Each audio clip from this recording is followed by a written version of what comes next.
ብዙዎቻችን ክርስትና እንደ አንድ ሃይማኖት ድርጅት ነው የምናየው። ነገር ግን እውነታ ይህ አይደለም። ድርጅት አይደለም፣ ማዳንም አይችልም። ኢየሱስ ክርስቶስ ከሌለው ሃይማኖት ራሱ ገዳይ ነው። አየነው በሩቅም በቅርብ የለንም መክተያ ሰበብ። እስኪ ቀመስኩትን ቅመሱ የሕይወት እንጀራ ነው እሱ ቢበላ ቢጠጣ ቢለበስ። ሃይማኖት ሰው ሰራሽ የሆነ ሕግጋትና ስርዓቶች ሰውን ወደ እግዚአብሔር ለማድረስ ይደክማል። ወዳጆች ሆይ አንድ ነገር ልንገራችሁ፣ ድርጅት አያድንም፣ ሃይማኖት አያድንም እያልኩት ነው።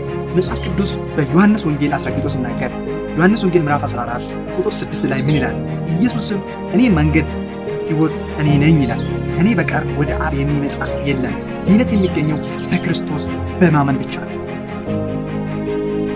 ልዩነቱ ምንድን ነው? እዚህ ጋር ያለው ሃይማኖት ይህን አድርግ ያንን አታድርግ ይላል የሚል አሰባሰብ ስብስብ ሲሆን፣ እውነተኛ ክርስቶስ ግን ከክርስቶስ ጋር የሚኖር የግል ግንኙነት፣ እርሱ በዙፋኑ ላይ አልቀረም፣ አንተንም እኔንም ለማዳን ወደ ምድር መጥቷል።